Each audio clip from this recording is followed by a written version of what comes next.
मेरे सभी सम्मानित मदरसा आधुनिकीकरण शिक्षक साथियों को मेरा नमस्कार। मैं पंकज मिश्रा, मदरसा आधुनिक शिक्षक। दोस्तों, जैसा कि आप जानते हैं कि मदरसा आधुनिकीकरण शिक्षकों की समस्या काफ़ी गंभीर विषय बना हुआ है। उसके समाधान के लिए अपने अपने स्तर से लोग प्रयास कर रहे हैं, कोशिश कर रहे हैं और हो सकता है कि कुछ कामयाबी हम लोगों को मिल जाए, ऐसी उम्मीदें बरकरार हैं। उम्मीदों के साए में हम लोग जी रहे हैं। आश्वासनों के बल पर अभी इंतजार किया जा रहा है। आश्वासन मिल रहा है। कई शिक्षक साथी फोन करके पूछते हैं कि क्या हुआ, मार्च भी बीत गया और अभी नहीं हो पाया। दोस्तों, करना मुख्यमंत्री जी को है, कोशिश की जा रही है। जो अपडेट हम लोगों को मिलता है वो अपडेट आप लोगों तक पहुंचाया जाता है।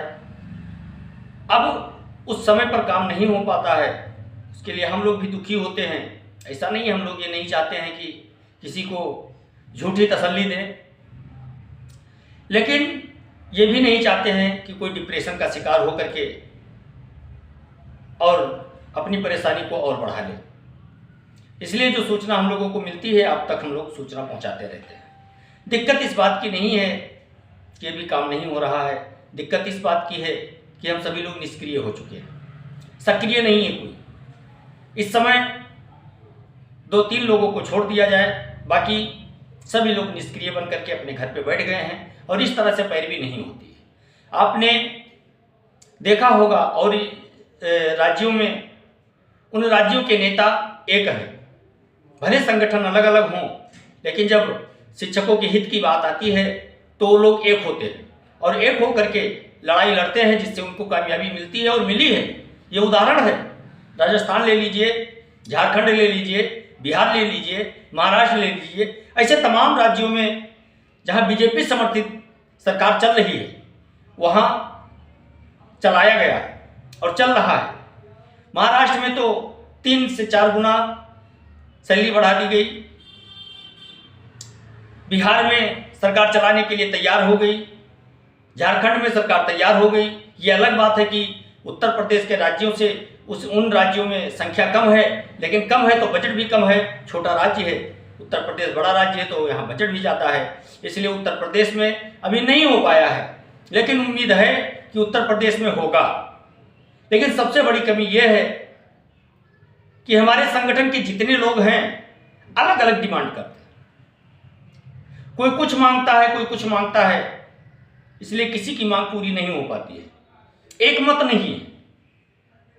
हालांकि मंजिल सबकी एक ही है, रास्ते अलग अलग हैं, लेकिन उस मंजिल तक पहुंचने में लोग सोचते हैं, कुछ संगठनों का ये इरादा है कि जो रास्ते में जो घर मिले उसको लूटते चले। कुछ संगठन ऐसे हैं जिनको केवल एक ही मंजिल दिखाई देती है और रास्ते में कई घरों को लूटते चलते रहने वालों संगठनों के द्वारा जो केवल एक ही मंजिल पे चल रहा है, उनका भी कार्य नहीं हो पाता, उनकी भी बात नहीं सुनी जाती है। अब इन सबको प्रयास किया गया, कोशिश किया गया है ये करने का, और ये लोग अपने अस्तित्व को बचाने के लिए एक नहीं हो पाए। लेकिन इन्होंने ये कभी नहीं सोचा कि अगर ये शिक्षक बचे रहेंगे तो हमारा अस्तित्व बचा रहेगा, अगर ये शिक्षक नहीं रहेंगे तो हमारी अस्तित्व का कोई मतलब नहीं है। इस चीज को उनको समझना चाहिए। और अभी समय है, अभी बहुत ज्यादा कुछ नहीं हुआ है, अभी समय है। अगर सभी लोग एक साथ आकर के और एल्गार मचा देते हैं तो ये निश्चित है कि हमको सफलता मिल जाएगी। लेकिन जहां से हमारा काम होना है उसमें हम बल नहीं लगाते। हम बल लगाते हैं अफवाहों में, हम बल लगाते हैं दूसरे के भड़काने में। जो हमारी जायज मांग है, जो हमारी जरूरत है, उस पर हम ध्यान केंद्रित नहीं करते हैं। बेफिजूल की बातों पर हम ज़्यादा ध्यान देते हैं। इसलिए हम लोगों को नाकामयाब होना सबसे बड़ी यही बात है। लेकिन मेरे दोस्त, अकेला क्यों ना कोशिश करना पड़े, कोशिश करते रहना है। हमारे बहुत से शिक्षक साथी हैं, अपने अपने स्तर से कोशिश कर रहे हैं और इस कोशिश में एक दिन हम लोग कामयाब जरूर होंगे, ये उम्मीद रखते हैं। और मंत्री महोदय जी अपने स्तर से काफ़ी प्रयास कर रहे हैं। एक बात तो जरूर है कि अगर मुख्यमंत्री जी के द्वारा मंत्री जी को अगर हरी झंडी न मिली होती तो मंत्री जी इस बात पर बोलने से कतराते और बार बार आधुनिकीकरण शिक्षकों की समस्या को लेकर के मुख्यमंत्री जी के पास नहीं जाते। एक चीज ये हो सकता है कि मंत्री जी को भी अंधेरे में रखा गया हो और मंत्री जी को बार बार कहा जा रहा हो जाएगा, लेकिन अंदर खाने से ये सोच रहती हो कि मंत्री जी को दौड़ाते रहिए, लोगों को इकट्ठा करते रहेंगे, हम अपने उल्लू सीधा करते रहेंगे और इनका काम नहीं करेंगे। लेकिन ऐसा तो मुझे नहीं लगता है। मुझे पता नहीं क्यों ये लगता है कि हम लोगों का काम जरूर होगा। थोड़ा समय लग रहा है, हम लोगों के विपरीत समय जरूर है, लेकिन इतना भी विपरीत नहीं है कि हमारी आवाज़ वहाँ तक नहीं पहुँचती है। हमारी आवाज़ वहाँ तक पहुँचती है, बाकायदा आवाज़ पहुँचती है और उस बातों पर अमल भी किया जा रहा है दोस्तों। और ये काम आपका होके रहेगा, समय लग रहा है। कुछ शिक्षक साथियों का कहना है कि आप झूठी अफवाहें फैलाते हो, भ्रम फैलाते हो। एक शिक्षक साथी ने तो नारा भी लगा दिया, फेंकू बाबा जिंदाबाद। अब ऐसे लोगों के लिए हम क्या कहें भाई, हंसी आती है इनके रवैये को देख करके। फेंकू बाबा जिंदाबाद ये नया नारा आया है हमारे लिए और इस पर ऊपर वाला उनको खुश रखे, इसी तरह वो नारा लगाते रहें। चलिए ठीक है, कम से कम उन्होंने एक नाम दिया, नया टाइटल दिया है और जिंदाबाद का नारा लगाया है। मैं उनका शुक्रगुजार हूँ। मैं भगवान से प्रार्थना करता हूँ कि उनको भगवान सद्बुद्धि दे और अपनी हरकतों से बाज आए। लेकिन कोई बात नहीं दोस्तों, जो मेरा काम है मैं करता रहूँगा, जो उनका काम है वो करते रहते हैं, करने दीजिए। एक शिक्षक साथी उन्होंने कसम खा लिया है, टाइटल उनका है आईडी का विलेज कल्चर और कल्चर उनका मुझे कुछ और ही लग रहा है। लेकिन ठीक है, उनका भी स्वागत है, अपना विचार रखते हैं। जो उनको लगता है वो कमेंट के माध्यम से लिखते हैं, बहुत अच्छी बात है। जागरूक होना जरूरी है। इससे मुझे ये प्रतीत हो रहा है कि मैं अपने मकसद में कामयाब हो रहा हूँ, अपने शिक्षकों को जागरूक करने में। जो मैंने सोचा था और कोशिश किया, उस कोशिश में हमको कामयाबी मिल रही है। मैं पहले अकेले एक ऐसा बंदा था जो रोज मदरसा आधुनिकीकरण शिक्षकों की समस्या यूट्यूब चैनल के माध्यम से उठाना शुरू किया और मैंने आह्वान किया कि जिस दिन 100 मदरसा आधुनिकीकरण शिक्षक सोशल मीडिया के माध्यम से अपनी समस्या उठाना शुरू कर देंगे, उस दिन सफलता आपकी कदम चूमेगी।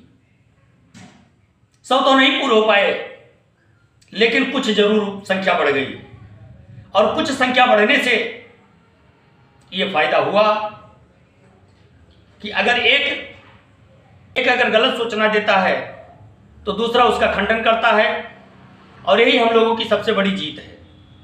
मेरे दोस्त, आपको घबराने की आवश्यकता नहीं है, आपको परेशान होने की आवश्यकता नहीं है। आपका संगठन एकता टीम आपके लिए बराबर लड़ाई लड़ रही है और ये लड़ाई निर्णायक लड़ाई है। ये समय है, निर्णायक समय है, इसमें कुछ भी हो सकता है। इसलिए आप लोगों को जागरूक करना मेरा कर्तव्य बनता है और आपको जागरूक होना आपका फर्ज भी बनता है, क्योंकि मेरे अकेले चिल्लाने से कोई फायदा नहीं होने वाला है। आज कई चैनलों के माध्यम से मदरसा आधुनिकीकरण शिक्षकों की समस्या उठ रही है। जैसे एक चैनल क्राइम टाइम है जो फहीम भाई मुरादाबाद से हैं, बराबर वो शिक्षकों की समस्या के लिए लगे रहते हैं। दूसरे महफूज भाई हैं, वो भी हमेशा एक्टिव रहते हैं और महफूज भाई के इतना एक्टिव मुझे कोई नहीं लगता है अगर उतना जागरूक और उतना एक्टिव सभी लोग होते तो आज हम लोगों के स्कीम की दिशा और दशा अलग होती। और एक अकबर अली BLP के नाम से आईडी चल रही है, अकबर अली भाई साहब, वो भी बराबर लगे रहते हैं, वो भी हर वक्त ये सोचते हैं किस तरह से हम लोगों की समस्या का समाधान हो जाए, बराबर निरंतर कोशिश करते रहते हैं। और सिकंदर बाबा को तो आप लोग जानते ही हैं, सिकंदर बाबा तो हमेशा दिलो जान से लगे रहते हैं। लेकिन एक चीज़ हम लोगों ने नोटिस किया है कि ईद के मौके पर अगर सिकंदर बाबा का बधाई पोस्ट नहीं आया है तो उसका ये कारण नहीं है कि सिकंदर बाबा नाराज हैं।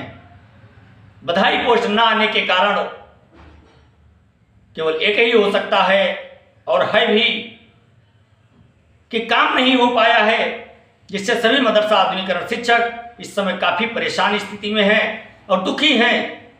उन दुखी जीवन में किस मन से वो बधाई देते, खुद निराश हैं।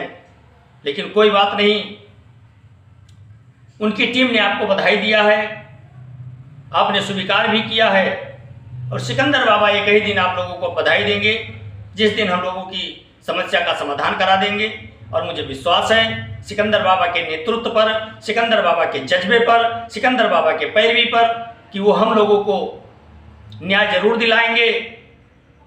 और एकता टीम ही ऐसी टीम है कि इस समय बराबर आपके लिए संघर्ष कर रही है मेरे दोस्त। बाकी सभी लोग इस समय नदारद हैं, और नदारद होने का एक ही कारण है कि उनके जेबों में पैसा आता रहे, शिक्षकों से धन ऐंठते रहें तो आपकी समस्या वो बराबर उठाते रहेंगे। लेकिन ये दुर्भाग्य है कि जब शिक्षकों को उनकी ज़रूरत है तब आज वो शिक्षकों को अकेले छोड़ दे रहे हैं। ये सबसे बड़ी विडंबना है दोस्तों। लेकिन आप लोग परेशान ना हो, घबराएं ना। जिस तरह से कोशिश की जा रही है, जिस तरह से चारों तरफ से सूचनाएं मिल रही हैं, इस समय आपके विभाग में आपको लेकर के काफ़ी हलचल मचा हुआ है, और ये हलचल आप लोगों को कामयाबी के रास्ते तक जरूर पहुंचाएगा, क्योंकि सभी अधिकारी खड़बड़ाए हुए हैं। और आपके लिए किस तरह से आपके समस्या का समाधान हो, उसमें मंत्री जी बराबर लगे हुए हैं, अधिकारियों को निरंतर निर्देशित कर रहे हैं और नए नए आइडिया ढूंढ रहे हैं, और मुख्यमंत्री जी से भी बार बार मिल रहे हैं। ईद के मौके पर भी उन्होंने मदरसा आधुनिकीकरण शिक्षकों को संबोधित करते हुए कहा है, उनको बधाई भी दी है, और उन्होंने एक बार फिर दोहराया है कि मदरसा आधुनिकीकरण शिक्षकों की समस्या का समाधान हम कराएंगे, क्योंकि मैंने वादा किया है। और दोस्तों, आप लोग एक चीज जान लीजिए, जब कभी भी आपके समस्या का समाधान होगा तो मंत्री दानिश आजाद अंसारी साहब के दरवाजे से ही निकल के जाएगा।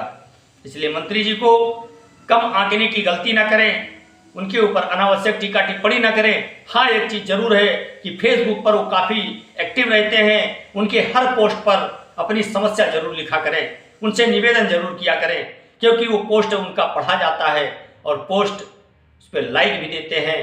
इसलिए मैं चाहता हूँ कि आप लोग अपनी समस्या वहाँ से भी उठाएं और फोनिक माध्यम से भी उठाएं। आप लोग फ़ोन भी करें उनके पास, उनसे मिलने की भी कोशिश करें। और जिन शिक्षक साथियों का हिसाब किताब हो, जुगाड़ हो, कहीं से भी सोर्स हो मुख्यमंत्री जी तक पहुंचने का, तो आप लोग मुख्यमंत्री जी तक भी पहुंचने का प्रयास करें और वहां से भी अपनी समस्या का समाधान कराने की कोशिश करें, और हम लोगों को कामयाबी जरूर मिलेगी। इसी आशा और उम्मीद के साथ आज के लिए बस इतना ही। नमस्कार, जय हिंद, जय भारत, भारत माता की जय।